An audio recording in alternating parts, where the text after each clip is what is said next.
Programme میں خوش آمدید۔ میں ہوں آپ کا میزبان سمیع ابراہیم۔ آئیے نظر ڈالتے ہیں آج کی ٹاپ سٹوریز پر۔ حکومت نے 40 دن میں ہی قوم کو مایوس کر دیا۔ مظلوموں کے حقوق کے لیے عمران خان کو عید کے بعد سڑکوں پر نکلنا پڑے گا، شیخ رشید۔ فرقہ وارانہ دہشت گردی نواز حکومت کے لیے ایک بڑا چیلنج ہے۔ ماضی میں سیاسی حکومتوں نے مناسب کارروائی نہیں کی، امریکی تحقیقاتی رپورٹ۔ ڈاکٹر عمران فاروق قتل کیس، اسکاٹ لینڈ یارڈ تحقیقات کے لیے پاکستان آ سکتی ہے۔ برآمد شدہ کرنسی سے انگلیوں کے نشانات بھی حاصل کیے گئے ہیں۔ عمران خان کا کہنا ہے کہ اے پی سی اس وقت تک فائدہ مند نہیں ہوگی جب تک سٹیک ہولڈرز کے درمیان صلاح مشورہ نہ کر لیا جائے۔ وزیراعظم نواز شریف آرمی چیف ان سے ملاقات کریں اور پالیسی کے خد و خال طے کریں، اس کے بعد کانفرنس بلائی جائے۔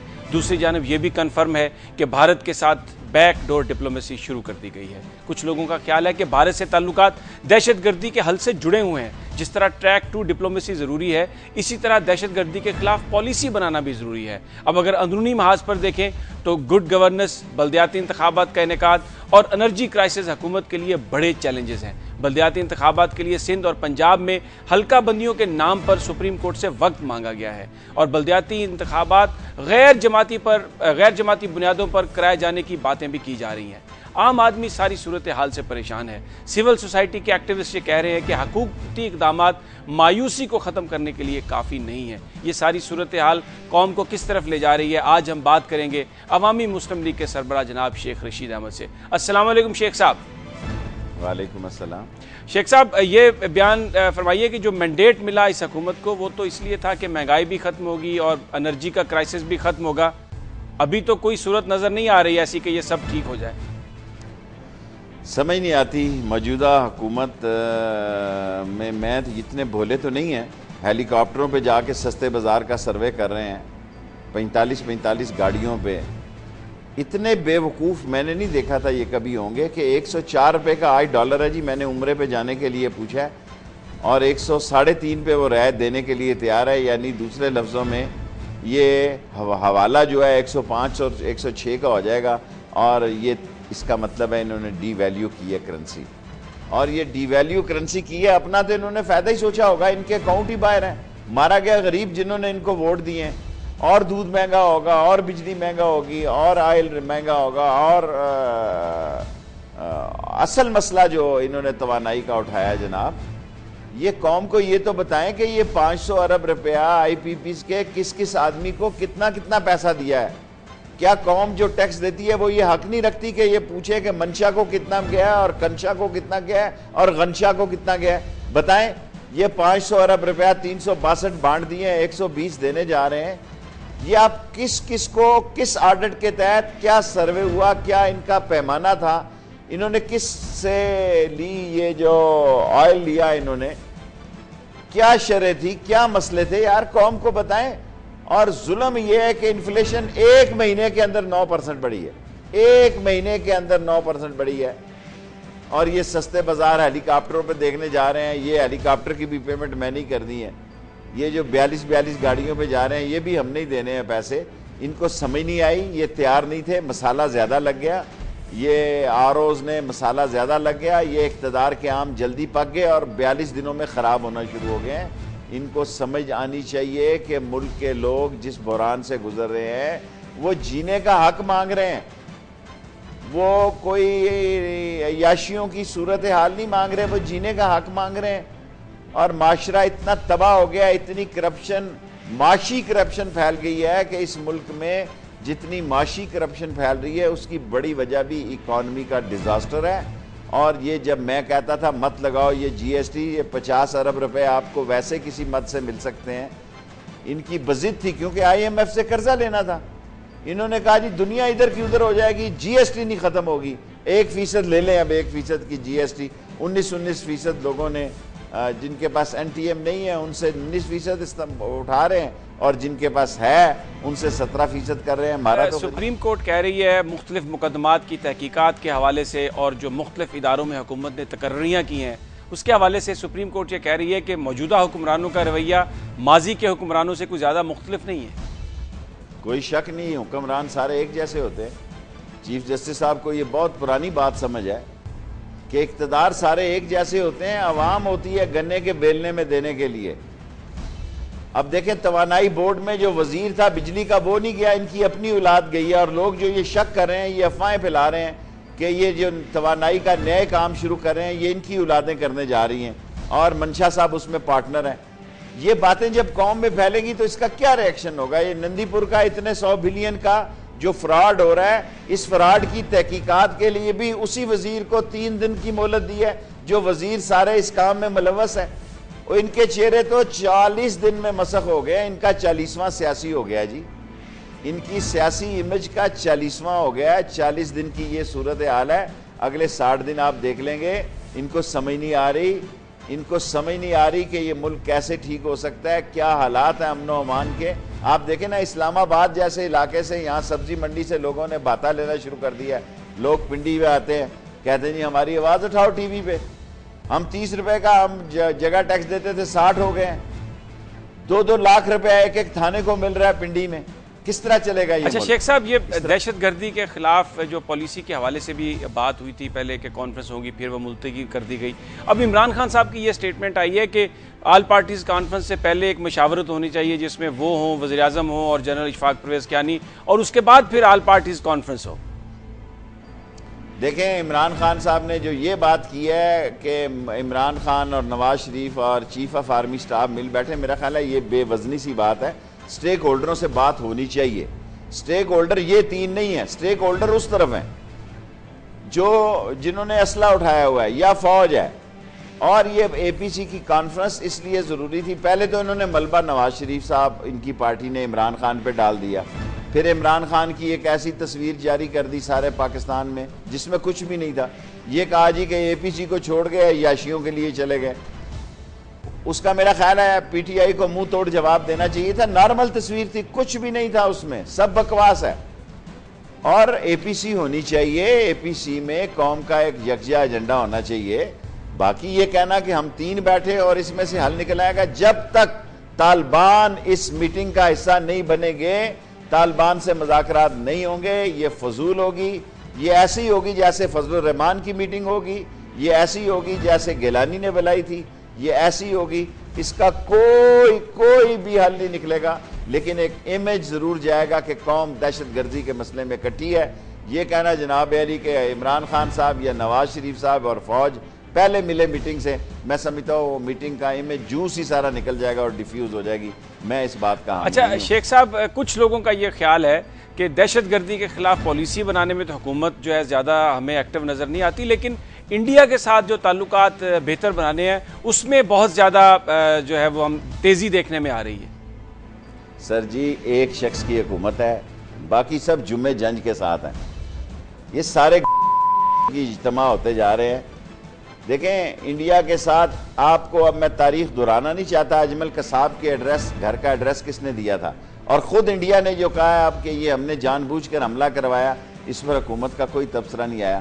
آج پرویز رشید صاحب نے کہا کہ ہم نے انڈیا سے اس کے بارے میں انکوائری مانگی ہے۔ یہ وہی لوگ ہیں جو اپنی چینی کنٹینروں کے ذریعے اور مال گاڑیوں کے ذریعے انڈیا بھیجا کرتے تھے، کہ جب یہاں انڈیا اوور ہو گئی اور وہاں شارٹیج ہو گئی تو انہوں نے کوشش کی کہ زیادہ ویگنیں انہیں ملیں۔ ان کی سرشت میں شامل ہے کہ انڈیا کے ساتھ بہت اچھی بات ہے، میں سمجھتا ہوں انڈیا سے تعلقات بہتر ہونے چاہیے، لیکن کن بنیادوں پر؟ آپ یہ دیکھیں، انڈیا ہمارے کھیتیوں کو اجاڑنے جا رہا ہے، انڈیا ہمیں ایتھوپیا اور صومالیہ بنانا جا رہا ہے، انڈیا ہمیں اس ملک کے بے ابان علاقوں میں، یعنی پانی، دنیا میں آخری جنگیں اب ہوں گی مستقبل کی پانیوں پہ، وہ ہمیں بے پانی کر کے ہماری کھیتیوں کو تباہ کرنے جا رہا ہے۔ پہلی دفعہ یہ وقت آئے گا آپ دیکھیں گے کہ انہیں گندم بھی امپورٹ کرنی پڑے گی۔ اور جب میں نے اسمبلی میں کہا تھا کہ یہ سارا ڈرامہ لاکھوں ٹن چینی امپورٹ کرنے کا یوٹیلٹی سٹور، وہ صحیح ثابت ہوا۔ بیسیکلی یہ بزنس مین اورینٹڈ پالیٹیشین ہے، ان کا اور کچھ نہیں ہے۔ ان قریب آپ دیکھیں گے یہ پیمبرا کے ذریعے نوٹس جاری کریں گے ٹی ویز کو کہ موت آ رہی ہے، ان کو پیغام مل رہا ہے کہ شیخ رشید کی ریٹنگ آسمان پہ جا رہی ہے، لوگ اس کو سن رہے ہیں، لوگ سمجھتے ہیں یہ سچ کہہ رہا ہے۔ ان قریب آپ دیکھیں گے یہ کہیں گے جی کہ ٹاک شو پہ پابندی لگائی جائے، کیونکہ ان میں حوصلہ اور جذبہ نہیں ہے، ان میں جذبہ نہیں ہے، سچائی سننے کا، شیشہ دیکھنے کا ان میں حوصلہ نہیں ہے۔ یہ وہ لوگ ہیں جنہیں ہرا ہی ہرا نظر آتا ہے۔ اور اس ہرے ہرے میں سمجھتا ہوں انڈیا کے ساتھ بھٹو سے زیادہ کوئی سمارٹ نہیں تھا. سورن سنگھ نے ایک دن میں 2 ملاقاتیں کی, کوئی نتیجہ نہیں نکلا. یہ حکومت بھی بیک ڈور چینل کر کے دیکھ لے. انڈیا پاکستان کو اندر سے تباہ کرنا چاہتا ہے, اندر سے نیست و نابود کرنا چاہتا ہے, بلوچستان کی تباہی میں ملوث ہے, بلوچستان کی علیحدگی میں ملوث ہے. یہ اگر تھرڈ ڈور چینل سے اس کو کوئی سمجھاتے ہیں, سمجھا کے دیکھ لیں, result will be big zero. شیخ صاحب ہمارے ساتھ ہی رہیے. یہاں پر وقت ہوا ایک بریک کا. ناظرین, بریک کے بعد ہم شیخ صاحب سے پوچھیں گے کہ حکومتیں, صوبائی حکومتیں بلدیاتی انتخابات کرانے سے کیوں پرہیز کر رہی ہیں.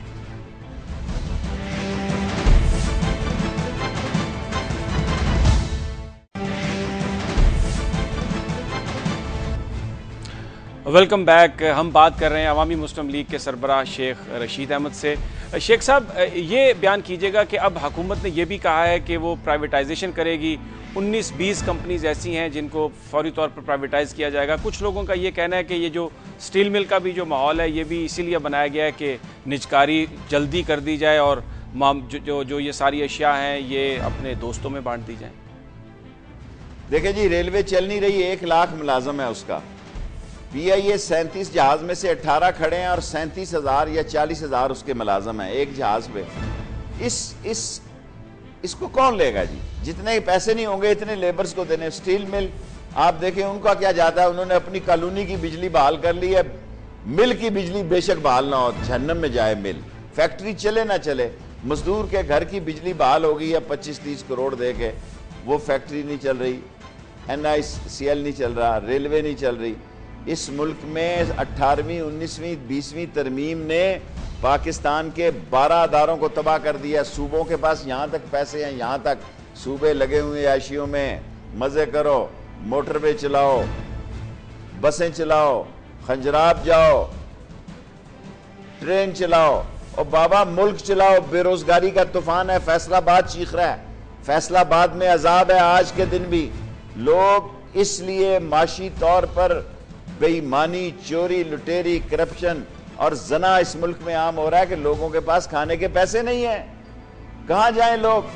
اور ان کی عیاشیاں دیکھتے ہیں, 42 گاڑیوں پہ سستا بازار دیکھنے آتے ہیں. کیا پالیسی دی ہے کوئی؟ ابھی تک تو قوم سے خطاب نہیں کیا, ابھی تک تو بلوچستان میں وزارت نہیں بنی, ابھی تک تو گورنر نہیں بنے. کون سی پالیسی دی ہے؟ اور یہ بلدیاتی الیکشن کی طرف جو باتیں ہو رہی ہیں جناب, یہ قوم کو اسی طرح الجھائے رکھیں گے.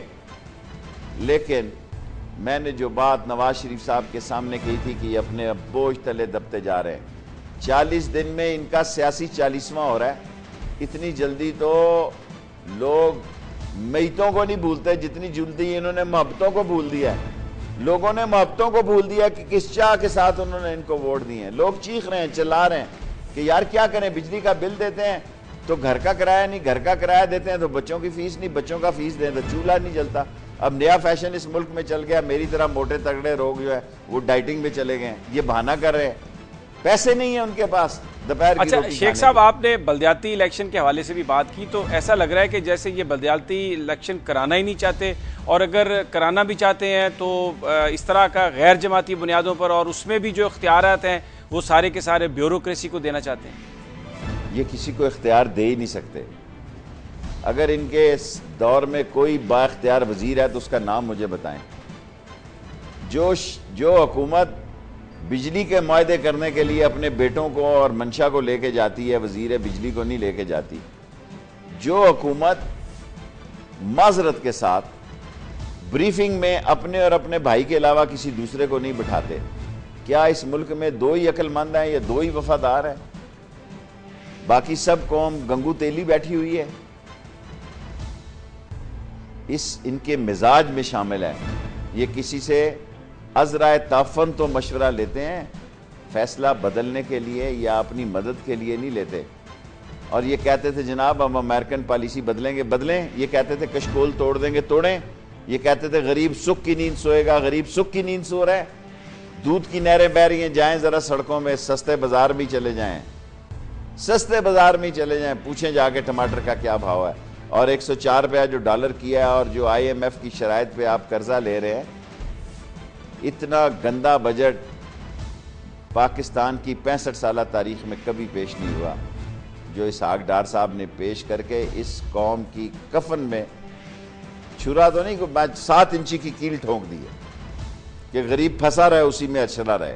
یہ انہوں نے بجٹ پیش کیا. اچھا شیخ صاحب اس پر کامنٹ کریں کہ جماعت اسلامی کے قائدین اور تحریک انصاف کے جو رہنما ان کا یہ کہنا ہے کہ عید کے بعد اگر ان کے معاملات حل نہیں ہوئے, یہ لوڈ شیڈنگ فورس جو ہے وہ ختم نہ ہوئی, تو وہ ایک احتجاجی تحریک چلائیں گے. آپ کیا سمجھتے ہیں پھر یہ حالات کس طرف جا رہے ہیں اگر لوگ اتنے مایوس ہوئے اور اپوزیشن کے سیاستدانوں کا اتنا غصہ ہوا تو؟ دیکھیں اگر یہ 20-25 انگوٹھوں کا کوئی نہ کوئی ایسا سکینڈل عمران خان کے پاس بات ضرور ہے جو وہ کہہ رہا ہے کہ 25-40 سیٹیں کی, اس کے پاس کوئی ایسی انفارمیشن ضرور ہے, وہ کہتا ہے کہ 45 سیٹوں پر دھاندلی ہوئی ہے, اس کے پاس کیا ثبوت ہے مجھے نہیں معلوم.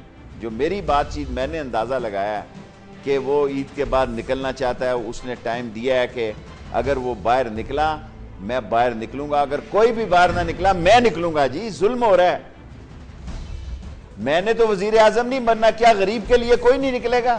کیا مجبور لاچار کے لیے کوئی نہیں نکلے گا؟ جا کے دیکھو اسپتالوں میں کیا حال ہے, جعلی دوائیاں ہیں, اور سارے ایفیڈین کیس کے پیچھے کون لوگ کھڑے ہیں؟ یہی لوگ کھڑے ہیں, اور وہ لوگ کھڑے ہیں جنہوں نے اس ملک میں سیلاب لے آئے ہیں جعلی دوائیوں کا. ان جعلی دوائیوں کو پوچھنے والا کوئی نہیں. یہ کہتے تھے پولیس اور پٹواری کا نظام ختم کر دیں گے, پنڈی میں ختم کیا جی. جس کا بچہ اغوا ہو رہا ہے وہ تھانے ہی نہیں جا رہا, کوئی نتیا گلی پیمنٹ لے رہا ہے, کوئی کدھر, کوئی I-8 میں پیمنٹیں دے رہی ہے, بنی تھانے میں پیمنٹیں ہو رہی ہیں, لوگ پیمنٹ دے رہے ہیں, کہہ رہے ہیں جی بچہ بچائیں. اور میں آپ کو جو آخری بات کہنا چاہتا ہوں وزیر اعظم نواز شریف صاحب کے لیے, ملک سے کیپٹل بھاگ رہا ہے. جس دن سے انہوں نے کہا کہ CBR جو ہے اکاؤنٹ چیک کر سکتا ہے, یہ نہ ہو یہ ڈالر 105 اور 6 پہ پہنچ جائے. لوگ اپنا پیسہ باہر بھیج رہے ہیں اس خوف سے. CBR کے چھوٹے چھوٹے کلرک فون کر رہے ہیں, منشی کلرک کر رہے ہیں سرمایہ دار کو, جی وہ میں سن رہا سا تہاڈا ذکر ہو رہا سی تے جے کہو تے میں گل مکا دیں, تہاڈا نام اس اکاؤنٹ چوں کٹ دیتا جائے. لوگ پیسے شفٹ کر رہے ہیں, احمقوں کے ہاتھ میں آ گیا. یہ سمجھ رہے ہیں وہ پرانا پاکستان ہے. یہ پرانا پاکستان نہیں ہے, یہ میڈیا کا پاکستان ہے. لوگوں کی آنکھیں کھلی ہیں, اور آپ خطاب کریں قوم سے, بتائیں آپ کی کیا توانائی پالیسی ہے, بتائیں امپلائمنٹ پہ آپ کی کیا پالیسی ہے, بتائیں آپ اداروں کو کیسے چلائیں گے. آپ کے پاس گھومنے پھرنے سے ٹائم نکلے گا تو پھر آپ قوم سے خطاب کریں گے نا, خطاب کریں. اچھا شیخ صاحب ایک اور بڑا سنگین معاملہ ہے جو کراچی سے ریلیٹڈ ہے. الطاف صاحب کے بارے میں تحقیقات ہو رہی ہیں, اور کچھ لوگ یہ کہتے ہیں کہ اگر کوئی منفی خبر لندن سے آئی تو پھر کراچی اور حیدرآباد کو سنبھالنا بہت مشکل ہو جائے گا. میں نہیں دیکھ رہا حالات خراب ہوگی. برٹش بھی سمجھدار ہیں اور MQM والے بھی سمجھدار ہیں. انہوں نے بہت عرصے سے ان کو کہا تھا کہ اپنی منی لانڈرنگ کا مسئلہ ٹھیک کر لو, اپنے اکاؤنٹس ٹھیک کر لو. تو اگر یہ کر لیں گے تو اچھی بات ہے. وہ تو کہتے ہیں لائنر لینتھ میں ہو, اور آپ وہاں رہیں, آپ فارن کے قانون کو زیادہ سمجھتے ہیں, اور MQM بھی اب بڑی سمجھدار ہے. اب اس کیس کو کیس کے طور پہ لے گی. وہاں MQM کے پاس بھی اتنی گنجائش نہیں ہے کہ اتنا بڑا ہنگامہ کرے, کیونکہ اگر کراچی میں بہت بڑے سکیل پر ہنگامہ ہوا تو فوج آ جائے گی کراچی کی حد تک, اور فوج کو بلا لیا جائے گا. اس میں بہت ساروں کا نقصان ہوگا, اور مجھے پورا یقین ہے کہ اتنا بڑا ہنگامہ نہیں ہوگا کہ کراچی میں فوج طلب کرنی پڑے اور گھر گھر کی تلاشی ہو اور سارے کٹے نئے کھل جائیں. سو میرا خیال ہے کہ یہ ایک منی لانڈرنگ کا کیس ہے, اور اس میں دیکھیں عدالت کیا فیصلہ کرتی ہے. 12 جیوری کے جج بیٹھیں گے. سو میں اتنی جلدی بھی فیصلہ نہیں دیکھ رہا جتنی جلدی قوم پینک ہوئی ہے, جتنی جلدی ہمارا سیاستدان پریشان ہے. ابھی اس میں کافی ٹائم لگے گا. شیخ صاحب آپ نے جو ایک منظر کشی کی ہے, بڑی ایک بلیک پکچر پیش کی ہے حالات کی, یہ بتائیے کہ آپ ان حالات میں اپوزیشن کو کیا مشورہ دیں گے کہ وہ کیا پالیسی اپنائیں حکومت پر پریشر ڈالنے کے لیے کہ معاملہ ٹھیک ہو؟ کیا مشورہ دوں جی, ساروں نے نواز شریف کو ووٹ دیا ہے سوائے میرے. ایک میرا ووٹ واحد ووٹ ہے جو میں نے PTI کے کینڈیڈیٹ کو اسپیکر اور ڈپٹی اسپیکر کا دیا ہے. ایون چودھری پرویز الہی ووٹ ڈالنے نہیں آئے. کیا اپوزیشن ہوگی اس ملک میں؟ سو میں سمجھتا ہوں قوم کی اپوزیشن ہے, قوم اپوزیشن کے لیے تیار ہے. عمران خان نکلے میں اس کے ساتھ نکلوں گا, اگر نہ نکلا تو جتنی میری حیثیت ہے ٹی وی پہ, چوک پہ, چوراہے پہ, میدان میں, ہر جگہ ظلم کے خلاف آواز بنیں گے، چاہے اس کے لیے ہمیں اپنی جان بہت بہت شکریہ شیخ رشید صاحب، جو یہ کہہ رہے تھے کہ بہت ضروری ہے کہ حکومت ایسے اقدامات اٹھائے جس سے مایوسی میں کمی واقع ہو۔ ناظرین، یہاں پر وقت ہوا ایک بریک کا، اور بریک کے بعد ہم بات کریں گے جناب زید حامد صاحب سے، اور ان سے جانیں گے کہ پاکستان میں جو سیکٹیرین وائلنس ہے وہ ختم کیوں نہیں ہو رہا۔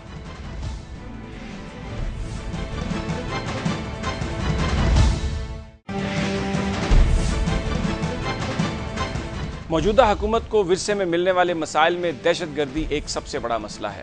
حکومت اس مسئلے کو حل کرنے کے لیے کوشش کرتی ہوئی بھی نظر آتی ہے، لیکن سب سے بڑا سوال یہ ہے کہ کس دہشت گروپ کے ساتھ بات کی جائے، کس کے خلاف کارروائی کی جائے، کیونکہ یہ جو دہشت گرد گروپ ہیں یہ بھی مختلف بنیادوں پر کارروائیاں کر رہے ہیں۔ ابھی ایک آج تحقیقاتی رپورٹ امریکہ نے جاری کی ہے جس میں یہ کہا گیا ہے کہ پاکستان میں جو فرقہ وارانہ دہشت گردی ہے وہ ایک بڑا شدید مسئلہ ہے۔ اس میں کہا گیا ہے کہ گزشتہ 18 ماہ میں تقریباً 1000 سے زائد لوگ اس دہشت گردی کا شکار ہوئے ہیں، اور جن پر زیادہ یہ فرقہ واریت کا حملہ ہوا ہے بڑا، ان میں شیعہ حضرات شامل ہیں، ان میں احمدی شامل ہیں۔ اس کے علاوہ یہ بھی اس رپورٹ میں کہا گیا ہے کہ پاکستان میں جو منورٹیز ہیں وہ اپنے آپ کو محفوظ تصور نہیں کرتی، اور جو فرقہ وارانہ دہشت گردی میں گروپس ملوث ہیں، بتایا گیا ہے اس رپورٹ میں کہ ان کے خلاف کارروائی اس لیے نہیں کی گئی کہ سیاسی حکومتیں ان جو دہشت گرد تنظیموں کے دباؤ میں ہیں۔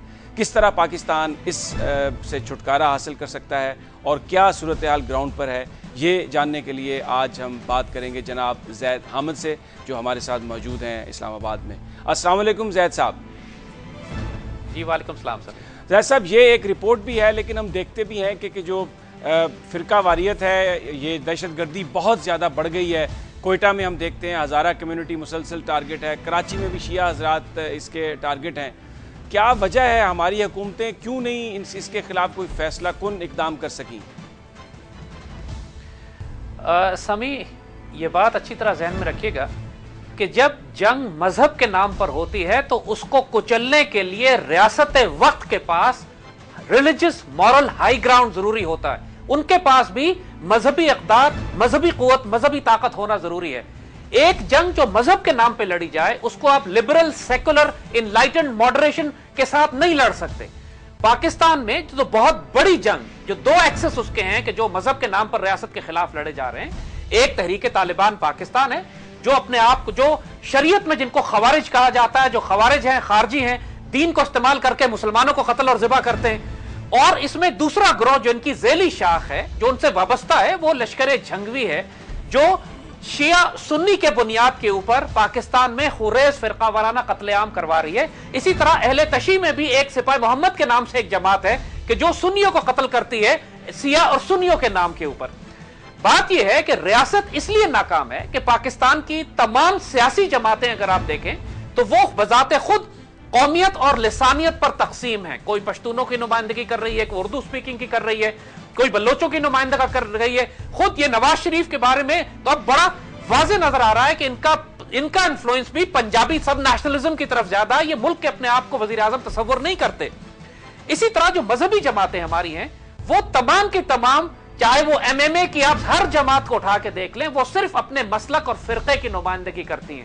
جمعیت علماء اسلام دیوبند کو ریپرزینٹ کرتی ہے، اس کے دونوں حلقے، جمعیت علماء پاکستان بریلویوں کو، جمعیت اہل حدیث، اہل تشیع۔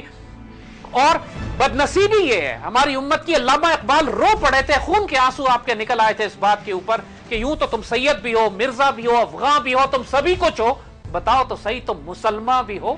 اے گرفتار ابو بکر و علی ہوشیار باش، یہ بات جو اس وقت اقبال نے کہی تھی۔ دیکھیے ہماری صفوں کے اندر یہ چونکہ بذات خود مذہبی جماعتیں تمام فرقہ وارانہ ہیں، اسی لیے فرقہ وارانہ تصادم آپ کو نظر آتا ہے۔ حکومت، ریاست سیکولر ہے، ہماری عدالتیں نہ ٹی ٹی پی کے دہشت گرد کو سزا دیتی ہیں، نہ لشکر جھنگوی کے دہشت گرد کو، نہ سپاہی محمد کے دہشت گردوں کو۔ نتیجہ یہ ہے کہ ہمارا دشمن پھر اس کو ایکسپلائٹ کرتا ہے۔ جب اقبال نے یہ بات کہی تھی، اے گرفتار ابو بکر و علی ہوشیار باش، تو اس کا مطلب یہی تھا کہ آج پوری دنیا میں جو مسلمانوں کو لڑایا جا رہا ہے، مڈل ایسٹ کو پورا ری شیپ کیا جا رہا ہے، امریکن وار جو مسلمان دنیا میں لڑی جا رہی ہے، اس میں سب سے اہم ایسپیکٹ یہ ہے کہ شیعہ اور سنی کی جنگ کرائی جائے۔ عراق کے اندر انہوں نے عراق کو 3 حصوں میں تقسیم کیا ہے، ایک شیعہ عراق، ایک سنی عراق اور ایک کردستان کو۔ اور اسی طرح اب یہ شام میں کروا رہے ہیں کہ ایک طرف جو حکومت ہے وہ علوائٹ شیعہ ہیں، ان کے مقابلے پر یہ قطر اور سعودی عربیہ جو ہیں یہاں سے دہشت گرد بھیج رہے ہیں۔ جو سنی دہشت گردی کے نام پر دہشت گرد کر رہے ہیں اور بیچ میں جو عوام زید صاحب وہ ماری جا رہی ہے. یہ آپ درست کہہ رہے ہوں گے. جو انٹرنیشنل کنسپریسی ہے, آپ نے ذکر کیا کہ ایک ہائی مورل گراؤنڈ چاہیے. اس وقت جو حکومت ہے وہ پاکستان کے عوام کی الیکٹڈ گورنمنٹ ہے, تو کیا یہ کافی نہیں ہے ہائی مورل گراؤنڈ کہ اس حکومت کو اس بات کا پورا حق ہے کہ وہ جو چاہے عوام کے لیے فیصلہ کرے؟ اور دوسرا اس پہ کامنٹ کیجئے گا کہ ہم یہ دیکھتے ہیں کہ جو ہمارے قوانین ہیں وہ تو خود فرقہ واریت کو ہوا دیتے ہیں. میں اس میں آپ کو ایک مثال دیتا ہوں. اسلام آباد میں ایک مسجد قائم کرنے کی کوشش کی گئی جو تمام سیکٹ کے لیے ہو, تو اس کو اجازت نہیں مل رہی تھی, اس لیے کہ قانون میں یہ بات درج ہے کہ اگر کوئی مسجد آپ نے رجسٹرڈ کروانی ہے تو وہ ضروری بتانا ہے کہ کون سے فرقے سے تعلق رکھتی ہے. دیکھیے سمی, آپ کو ہم دو مثالیں دیتے ہیں جو کہ دائرہ اسلام میں دو opposite extreme point of views ہیں, یعنی آپس میں ان کا شدید اختلاف ہے. ایک اہل تشیع ہیں اور ایک سلفیز ہیں. سعودی عرب کی حکومت ہے اور ایران کی حکومت ہے. یہ سارے کے سارے یہ مسلمان پوائنٹ آف مسلمانوں میں جو اختلافات ہیں یا پوائنٹ آف ویو ہیں, جو ڈفرنس آف اوپینینز ہیں یا اسکول آف تھاٹ ہیں, اس میں یہ دو ایکسٹریمز ہیں. مگر دونوں حکومتوں میں ایک بات آپ کو قدر مشترک نظر آئے گی کہ اپنے ملک میں وہ کسی قسم کی فرقہ واریت یا فرقی اختلافات کی اجازت نہیں دیتے اور ہائی مورل گراؤنڈ لیتے ہیں مذہب کی بنیاد پر. ایک اپنے آپ کو کہتے ہیں ہم خادم الحرمین الشریفین ہیں, اور دوسرے اپنے آپ کو کہتے ہیں کہ آیت اللہ اور اس کا خطاب لگا کے اپنے آپ کو وقت کا مجدد ڈکلیئر کر کے اور اس کے تحت امامت کے تصور کے تحت وہ اپنے ملک میں, اور دونوں ملکوں میں تمام مساجد, سعودی عرب میں بھی اور ایران میں بھی, مساجد کو براہ راست مرکزی حکومت کنٹرول کرتی ہے. یعنی ملک کا صدر بھی, ایران میں تو ملک کا صدر احمدی نژاد جب پہلے تھا تو اس کے تحت بھی مسجدیں نہیں آتی تھی. مسجدیں جو ہیں وہ خامنہی کے پاس ہیں کہ جو براہ راست کنٹرول کرتے ہیں کہ ملک کے اندر فرقہ وارانہ یا مذہبی اختلافات اس طرح کے کیا رکھے جائیں, جو ان کا فیصلہ ہے. یہی حال سعودی عربیہ کا بھی ہے.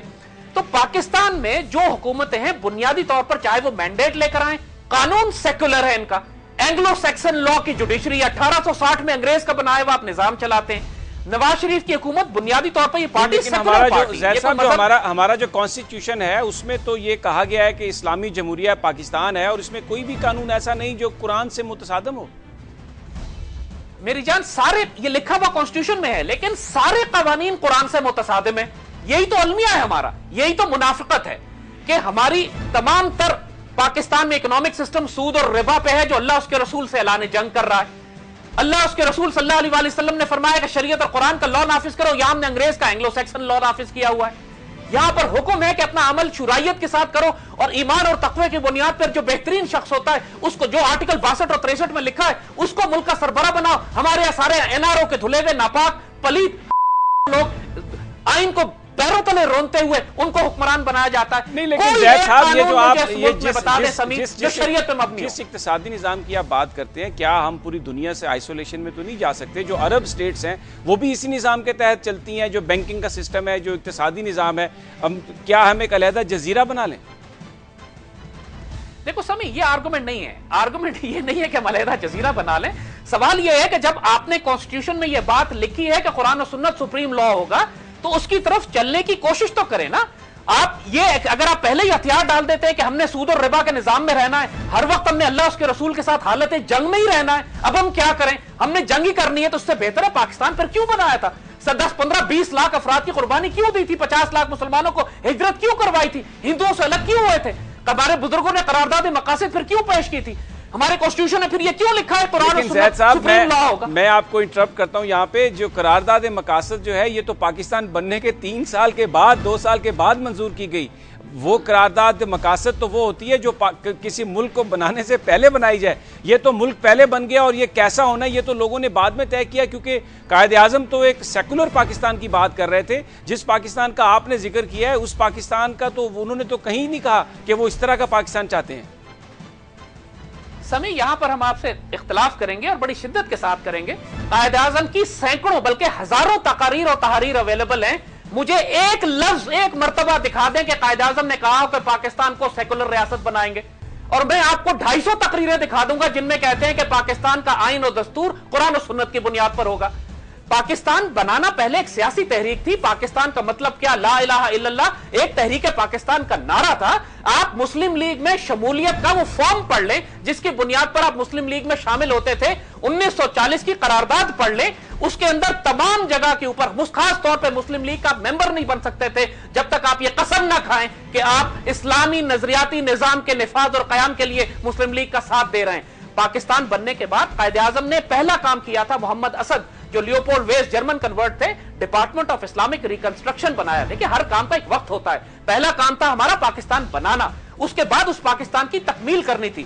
Department of Islamic reconstruction Quaid Azam نے بنایا تھا، اس ڈپارٹمنٹ سے زید صاحب چونکہ وقت ہمارے پاس ذرا کم ہے، وقت کم ہے، ہم اس بحث کو کسی اگلی نشست پر رکھتے ہیں۔ بہت بہت شکریہ آپ کا۔ زید احمد کہہ رہے تھے کہ یہاں پر جو سیکٹیرین وائلنس ہے اس کی وجہ یہ ہے کہ شاید حکومت کے پاس وہ ریلیجس ہائی مورل گراؤنڈز نہیں ہے جس کی بنیاد پر وہ ایسے گروپس کا صفایا کر سکے۔ ساتھ ہی انہوں نے یہ کہا کہ دو ممالک ایسے ہیں، سعودی عرب اور ایران، جو ریلیجیسلی وہاں پر جو حکومتیں ہیں وہ بڑی ہائی مورل گراؤنڈ پہ ہیں، لیکن وہ اپنے ممالک میں، اپنے ملکوں میں وہ بالکل بھی سیکٹیرین وائلنس کو الاؤ نہیں کرتے۔ ناظرین یہاں پر وقت ہوا ایک بریک کا، اور بریک کے بعد ہم لندن چلیں گے اپنے نمائندے اظہر جاوید کے پاس اور یہ جاننے کی کوشش کریں گے کہ ڈاکٹر عمران فاروق قتل کیس کی تحقیقات میں کیا پیش رفت ہوئی ہے۔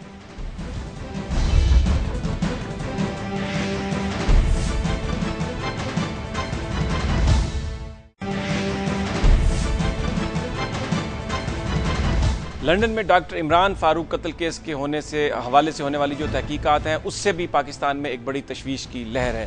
ایم کیو ایم کے اراکین اپنی قیادت کے مستقبل کے حوالے سے پریشان ہے، جبکہ دوسرے پاکستانی اس وجہ سے پریشان ہے کہ اگر کوئی لندن سے منفی خبر آئی تو اس پر جو ریئیکشن ہے وہ کہیں کراچی اور حیدرآباد کو ڈیسٹیبلائز نہ کر دے، کیونکہ کراچی پاکستان کی شہرک سمجھا جاتا ہے، پاکستان کی اکانومی میں اس کو ایک بڑی اہمیت حاصل ہے۔ کیا ہو رہا ہے لندن میں اس کیس کے حوالے سے یہ جاننے کے لیے ہم چلتے ہیں لندن میں، ہمارے نمائندے اظہر جاوید ہمارے ساتھ موجود ہیں۔ السلام علیکم اظہر جاوید۔ جی وعلیکم السلام سمیع صاحب۔ اظہر بیان کیجیے گا، یہ خبریں آ رہی تھیں کہ ایک بڑا اہم گواہ مل گیا منی لانڈرنگ کیس میں، اور دبئی وغیرہ میں بھی چھاپے پڑے ہیں، وہاں پر بھی کچھ لوگ تحقیقات میں ہیں۔ بتائیے کہ ابھی اس وقت کیا سچویشن ہے، اور یہ جو انویسٹیگیشن ہے کسی فیصلہ کن مرحلے پر پہنچتی ہوئی آپ کو نظر آتی ہے یا اس پہ ابھی مزید ٹائم لگے گا؟ جی سمیع صاحب، اس وقت 3 پیرالل انویسٹیگیشنز یہاں پر چل رہی ہیں۔ ایک doctor Imran Farooq murder case ہے، دوسرا یہاں منی لانڈرنگ کیس ہے، اور تیسرا جو انسائٹمنٹ ٹو ہیٹریڈ ہے، وائلنس ہے، وہ کیس چل رہا ہے۔ جو اس وقت تیزی سے جس پہ پیش رفت ہو رہی ہے وہ منی لانڈرنگ کیس ہے۔ منی لانڈرنگ کیس میں ایک بتاتا چلوں کہ یہاں پر یہ ایک سلو پروسیس ہے، اور اس سلو پروسیس میں جو serious and organised crime agency ہے وہ اپنا کام جاری رکھے ہوئے ہے۔ اس پروسیس کے دوران جو پیسے ریکور ہوئے ہیں اس کا فورنزک بھی معائنہ کیا جا رہا ہے، ایون کہ اس کے فنگر پرنٹس بھی اس پہ سے چیک کیے جا رہے ہیں، ایون کہ ڈی این ایز بھی اس پہ سے اکٹھے کیے جا رہے ہیں، اور جو اس کے سیریل نمبرز تھے ان کو چیک کیا جا رہا ہے کہ وہ سیریل نمبرز کہاں سے ایشو ہوا، وہ نوٹ، اور کہاں سے وہ پیسے اوریجنیٹ ہوئے، کس بینک کی طرف سے جاری کیے گئے۔ تو اس ساری صورتحال میں جو گزشتہ 2-3 دن میں جو ڈیولپمنٹس ہوئی ہیں، ایک اہم گواہ ہے جو کہ ایک جو پارٹی لیڈرشپ ہے اس کے کافی قریب رہا ہے، اور اس کو مالی معاملات پر کافی پتہ ہے، بہت ساری جو چیزیں ہیں اس کے علم میں ہے، تو اس سے بات چیت ہوئی ہے پولیس کی، اور اس نے کافی اہم باتیں جو ہیں وہ بتائی ہیں۔ اب آگے چل کے دیکھنا کہ کیا یہ گواہ اتنا سودمند ثابت ہو سکتا ہے پروسیکیوشن کے لیے کہ اسے سامنے لایا جا سکے۔ دوسری جو ڈیولپمنٹ تھی کہ جو پیسے ٹرانسفر ہوتے رہے، الزامات لگتے رہے، تو اس سلسلے میں پولیس اس وقت 6 منی چینجر جو فارن کرنسی میں ڈیل کرتے ہیں یہاں سے، ان سے بات چیت کر رہی ہے۔ ان میں سے 4 جو ہیں وہ برطانیہ میں ہیں، 2 لندن، اور 2 جو ہیں لندن سے باہر مختلف شہروں سے ہیں، جبکہ 2 دبئی میں بیس ہیں۔ تو ان سے معلومات حاصل کرنے کی کوشش کی جا رہی ہے کہ جو گزشتہ 5 سال میں جو رقم کی ٹرانسفر ہوئی اس میں کس حد تک ان کا رول تھا، اور کتنی جو رقم ہے وہ انلیگل طریقے سے یہاں پر ہنڈی اور حوالہ کے ذریعے۔ اچھا اظہر یہ بیان کیجئے کہ ابھی جو برطانیہ کے وزیر خارجہ ہیں وہ بھی پاکستان کے دورے پر تھے، ان سے سوال و جواب بھی کیے، تو انہوں نے کہا کہ یہ پولیس تحقیقات کر رہی ہے۔